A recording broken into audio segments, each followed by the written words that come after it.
A stage where fault lines are appearing is not a question. It's about a quintessential question of, are we making ourselves relevant? For the ones who've seen the journey of analytics to Gen AI, somewhere they also have a feeling that what's been there in the past will not be relevant today, for sure. Organizations, GCCs, startups have a similar challenge. And that challenge is, are we still relevant in the age of machines?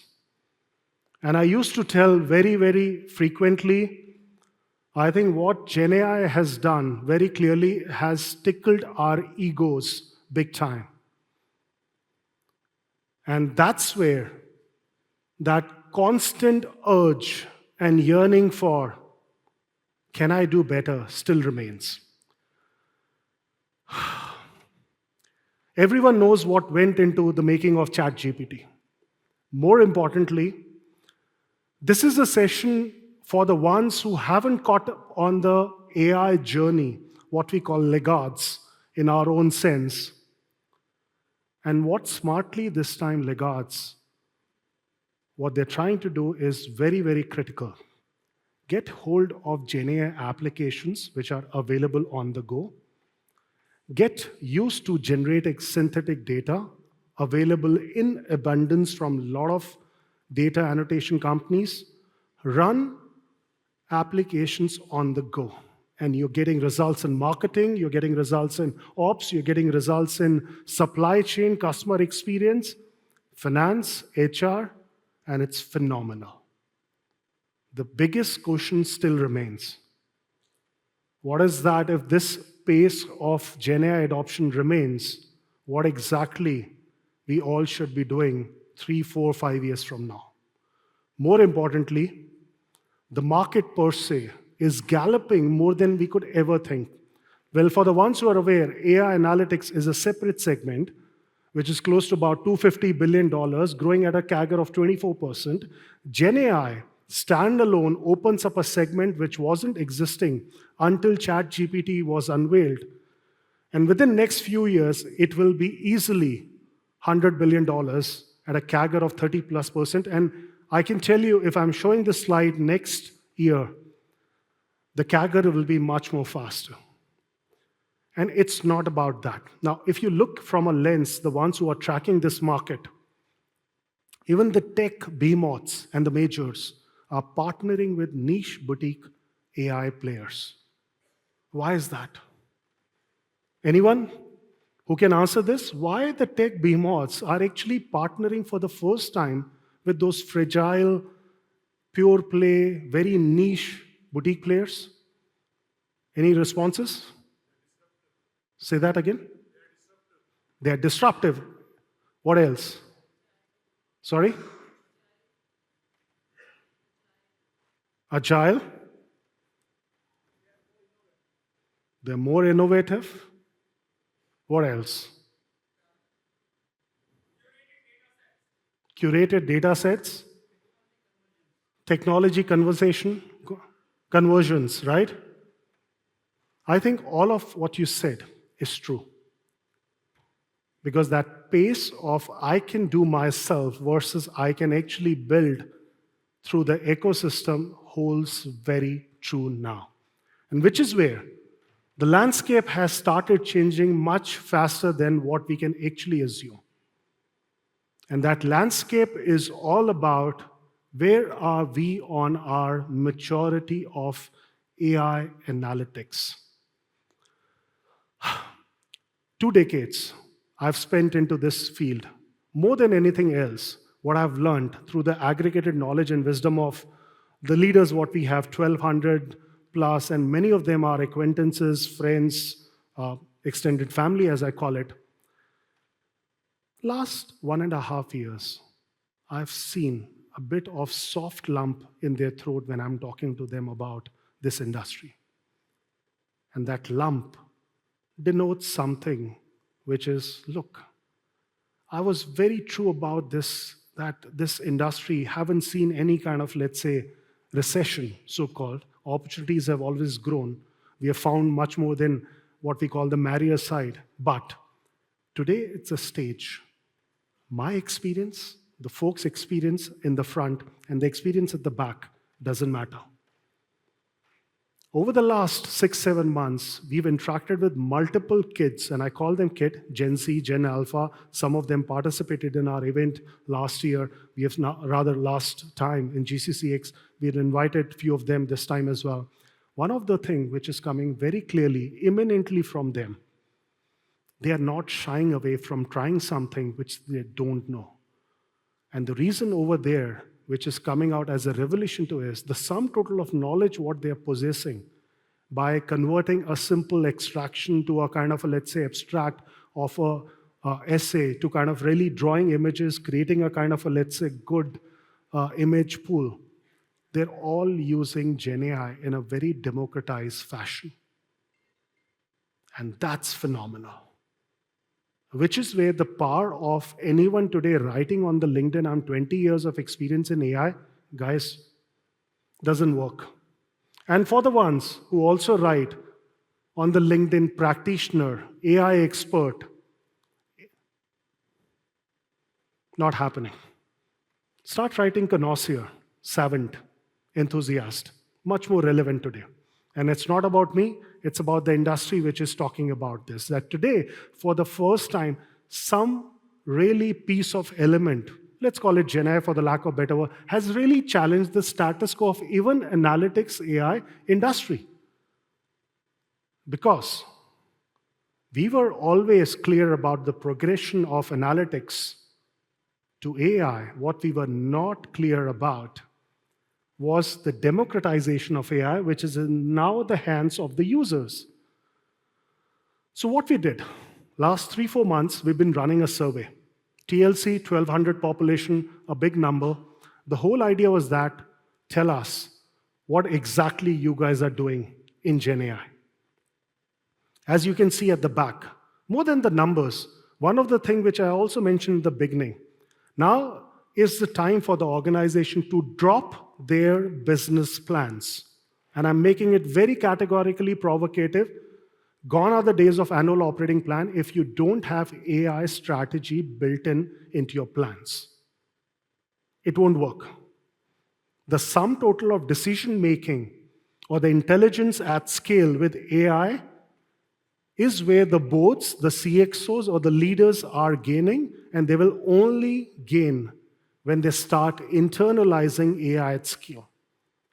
The second aspect, which is compared to the last year, we did at the same time this event, gone are the days of POCs, experiments, siloed experimentation, period. And I single-handedly blame the analytics AI leader on this. Was there ever a time that AI analytics applications used to survive on POCs only? Who gave this word POCs? Or we'll do a POC and we'll internalize enterprise-wide? Really? Seriously? POCs are just a manifestation and validation to show to the leaders that, look, this is not a vaporware, it works. Enterprise-wide AI adoption or the Gen AI adoption is the key. So if leaders, analytics AI, who are working for enterprises, GCCs, startups, or even third-party ventures are not talking about enterprise-wide adoption, which is what we call the larger picture, larger canvas, you are really doubting your own credentials. Second piece, if the dollar value is not denominated, if the impact value realization and show me the money is not there, drop every conversation what you're having around AI. Let me tell you, we've tracked this industry all put together, and many of the folks in this room carry 20, 25 years plus years of experience in analytics AI. This industry has only survived because there are substantial, tangible outcomes which have resulted from analytics AI. The same has to be replicable for Gen AI. Else, don't look out for a job if it starts happening with you, because the world and the enterprises post-COVID and even the humanity have become much more materialistic what it used to be earlier. Everyone wants results at the go. Everyone wants tangible outcomes. And this is the reason, exactly to the point, why tech behemoths are looking at niche boutique players, because that factorial of business impact and value realization is also crucial for them. And for that, adoption is necessary. And I keep on saying the single biggest job for an analytics AI leader is not adoption, it's not managing the team, it's not service delivery, it's evangelization. If you can't build a strong narrative about what exactly you and your team bring to the table in your GCC, enterprise, or startup, or third party, trust me, it's a 𝗱𝗶𝗴𝗃𝗃.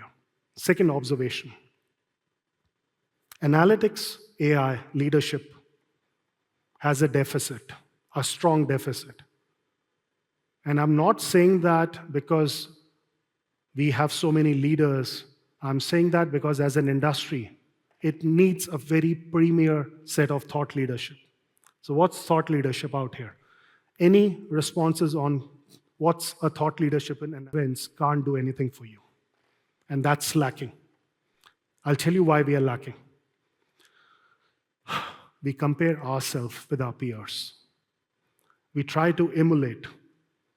We don't attach our strengths to say, if I'm good at this, can I go deep? What we call an inch-wide, deep-mile strategy.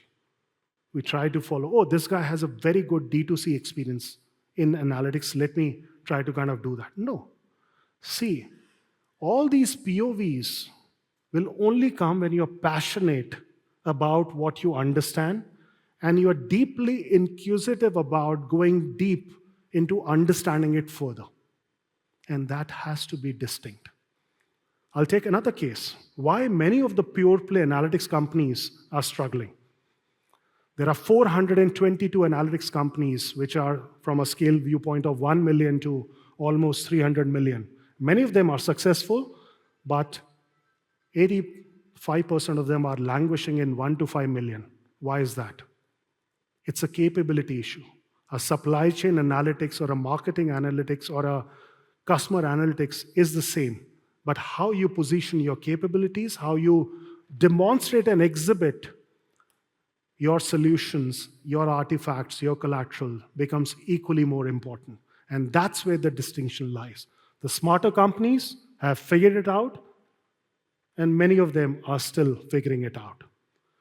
Which is where, if you really look at what Gen AI is doing today, and I will rattle this because of the lack of time, it's something phenomenal.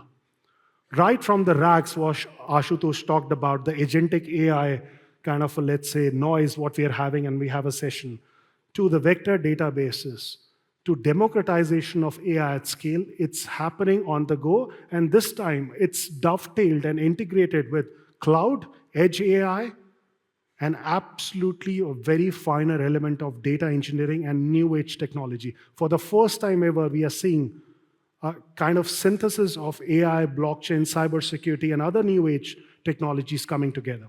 And which is where the need of the hour, and we'll send that, we'll publish this as well, becomes that we need to start defining the relevance and the definition of Gen AI within our portfolios of work, what we are doing.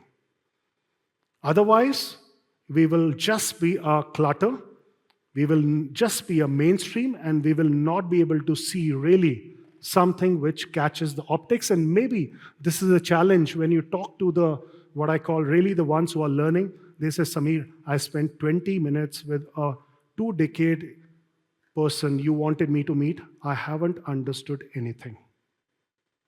And I've got plenty of them in this room as well. So the fault is not the leaders. and which is where the question about the fault lines come in. The fault lines are emerging because we ourselves as a community, as a larger ecosystem, are not able to show the clear picture.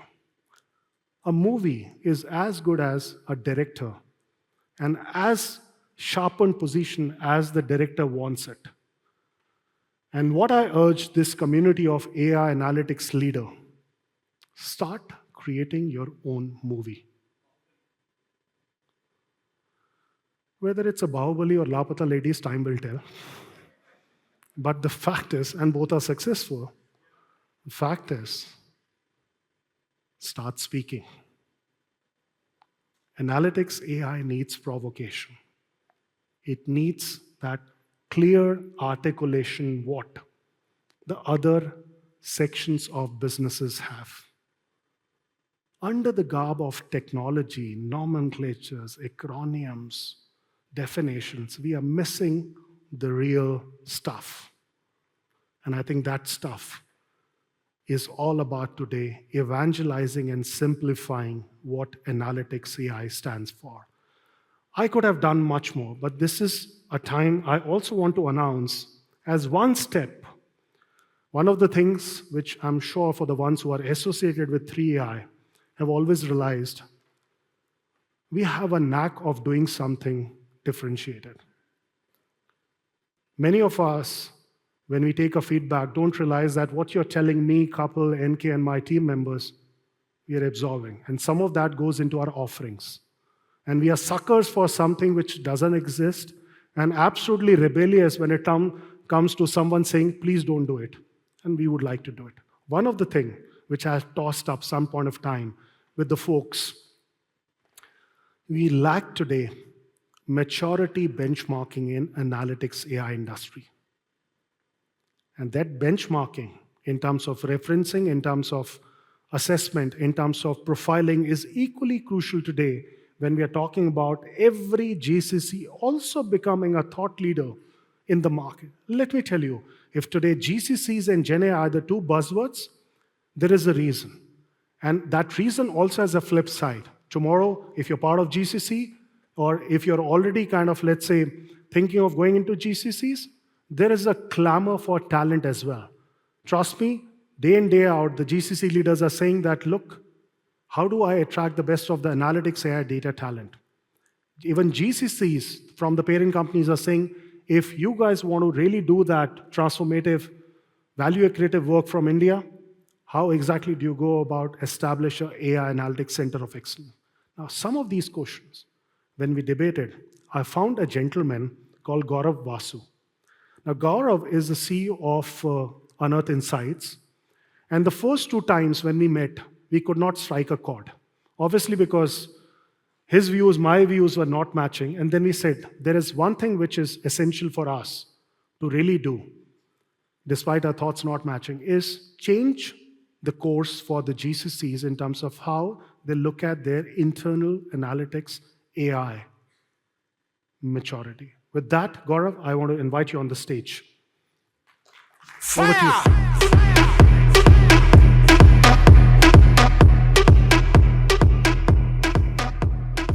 Thanks, Samir. Yeah. No, I think Samir has woken up all of you post-lunch with what he said, right? I think very rightly said, when we initially caught up, we had difference of opinion in terms of how do we bring this to for the ecosystem. I think what we together want to bring up is a quantitative research and insights method or an ecosystem where you can actually understand the decisions that you're making, right?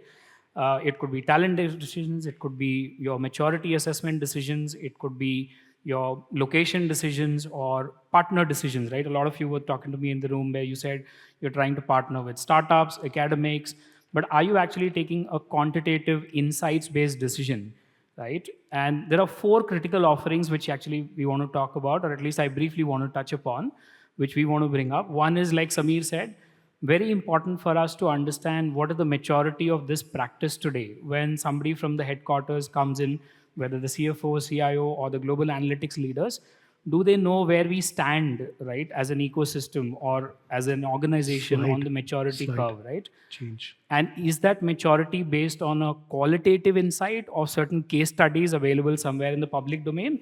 Or is it based on a quantitative approach where we looked at very critical inputs?